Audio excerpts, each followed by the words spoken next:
Hello students, today's topic is UV spectra of benzene and its derivatives.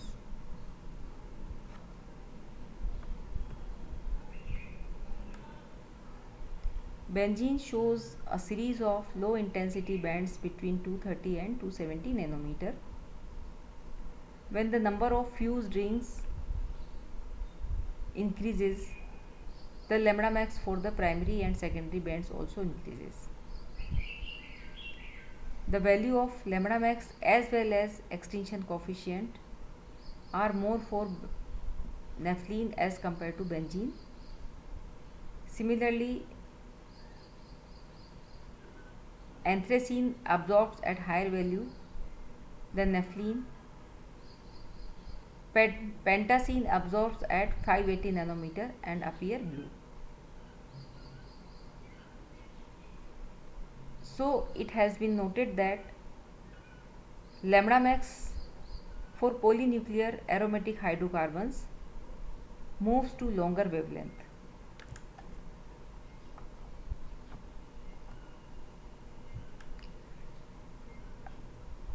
Like Woodward-Fisher rule, Scott devised a set of rules for calculating lambda max for aromatic compounds or especially in derivatives of acyl benzenes. These rules help in estimating the position of absorption maximum in a number of mono-substituted aromatic ketones or aldehydes or acids and esters. For a compound of this type, this is derivative of acyl benzene. If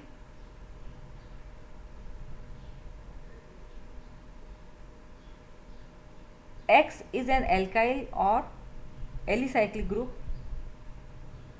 the basic value will be 246 nanometer.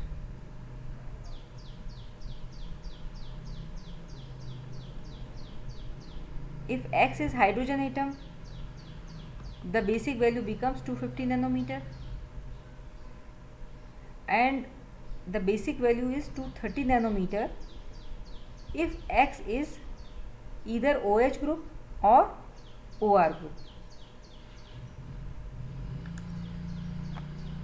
So these are the parent values or basic units according to the value of X. So you have to remember these values. If X is alkyl, then 246, X is H, then 250, and X is OH or OR, then 230 nanometer.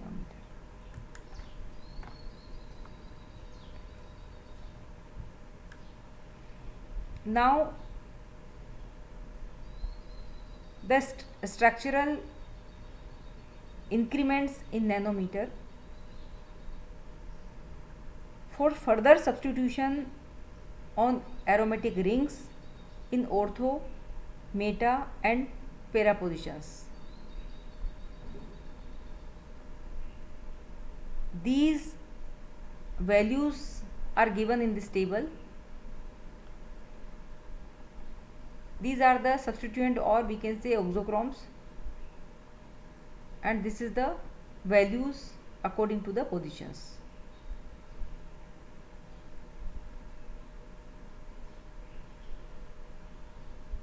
If alkyl or ring residue present, then ortho पर जो value होगी वो +3, Meta पर +3 और para पर +10. Similarly, if OH or OR group, then ortho +7, Meta +7 और para 25. NH2 group के लिए ऑर्थो पर +13, मेटा पर +13 करेंगे और पैरा पर +58 करेंगे. Cl के लिए ऑर्थो और मेटा की वैल्यू 0 है और पैरा की +10 है. और फॉर Br ऑर्थो के लिए और मेटा के लिए +2 और पैरा के लिए +15. तो ये सारी इंक्रीमेंट्स की वैल्यू है जो आपको उसमें पोजीशन के अकॉर्डिंग ऐड करना होगा।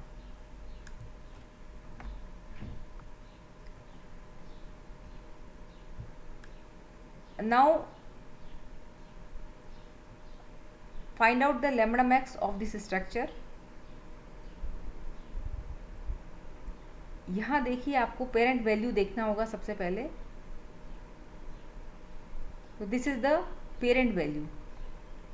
ये देखिए आप C डबल बॉन्ड O और दिस इज द X, और X यहाँ पर X is alkyl group. If X is alkyl group then parent value will be 246 nanometre. तो सबसे पहले आप X को डिसाइड करके पेरेंट वैल्यू लिखेंगे। X एल्काइल ग्रुप हो सकता है, या X हाइड्रोजन हो सकता है, या X OH हो सकता है, या X की वैल्यू OR हो सकती है। तो यहाँ पर X की वैल्यू क्या है? एल्काइल ग्रुप है। तो so parent value becomes 246 nanometre. Now other increments, इसमें देखिए आप दिस इज पेरेंट वैल्यू। ये पोजीशंस ऑर्थो पोजीशंस है, ये दोनों मेटा पोजीशंस हैं, और ये पैरा पोजीशन है। अब यहाँ पर हमें पोजीशंस के अकॉर्डिंग इंक्रीमेंट्स ऐड करने होंगे। अब देखिए ऑर्थो पोजीशन पर this is 1 ring residue at ortho position. तो यहाँ इसको आप देखिए, this is ortho position and 1 ring residue present. ये देखिए, सो +3 नैनोमीटर यहाँ पर ऐड करना होगा for the ortho ring residue. इसी प्रकार देखिए यहाँ पर 1 ring residue at meta position, इसीलिए यहाँ पर फॉर मेटा पोजीशन के लिए +3 नैनोमीटर अगेन ऐड करना होगा। So the lambda max would be, this is parent value 246 nanometre and 3 for ring residue at ortho position, and this 3 for ring residue at meta position. Lambda max becomes 252 nanometre. तो इस प्रकार से कोई भी given structure है उसको आप, उसकी लैम्बडा मैक्स को आप कैलकुलेट कर सकते हैं।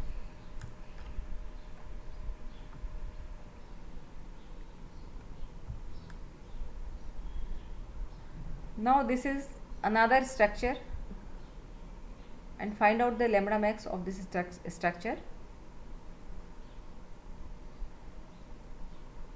ये देखिए C डबल बॉन्ड O और and OH, this is acyl group C6H5CO, then OH, OH X की जगह यहाँ पर क्या लिखा हुआ है? OH। तो this is the parent value. ये देखिए यहाँ पर this is the parent value and X equal to OH group. और जब X की वैल्यू OH, X जो है OH ऑक्सोक्रोम है, उस केस में पेरेंट वैल्यू, बेसिक वैल्यू कितना हो जाएगा? 230 नैनोमीटर। तो सबसे पहले आपने पेरेंट वैल्यू को डिसाइड किया। Now calculate the values of auxochromes. These are ortho position, यहाँ पर कुछ भी नहीं है। मेटा पोजिशन पर देखिए आप, this is meta, this is also meta. 2 auxochromes are present. ये देखिए फर्स्ट ये वाला है OH group at meta position, और ये OH ग्रुप है वो दूसरा वाला, वो मेटा पोजिशन पर।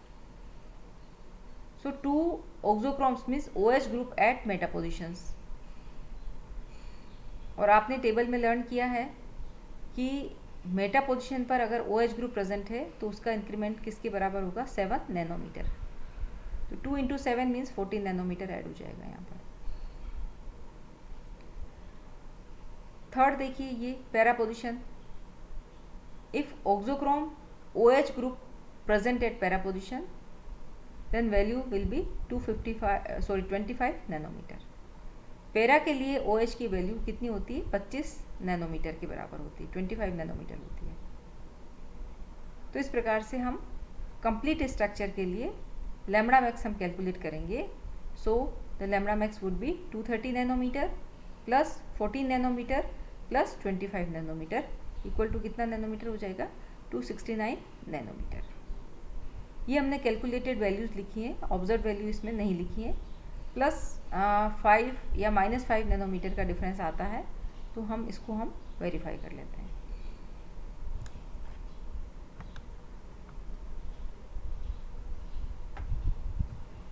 एक सिंपल एग्जांपल और हम लिख लेते हैं यहाँ पर।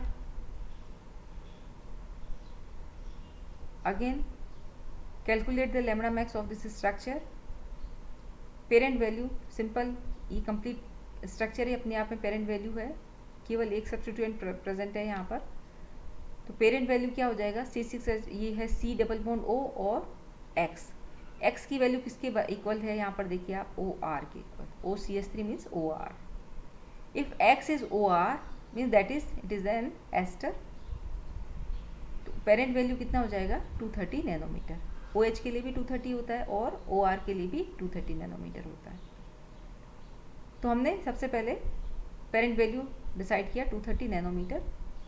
Now 1 Cl substituent present at para position, तो उसकी वैल्यू पैरा पोजिशन पर Cl प्रेजेंट है तो कितनी वैल्यू होती है, 10 नैनोमीटर। तो लैम्बडा मैक्स बस कंप्लीट हो गया ये स्ट्रक्चर। तो हम इसका लैम्बडा मैक्स कैलकुलेट कर लेंगे। So the lambda max would be 230 plus 10, 240 nanometre. तो स्टूडेंट्स, इस प्रकार हम किसी भी स्ट्रक्चर या एरोमेटिक कंपाउंड का हम लैम्बडा मैक्स कैलकुलेट कर सकते हैं, उसकी पेरेंट वैल्यू और उसके इंक्रीमेंट्स को ऐड करके।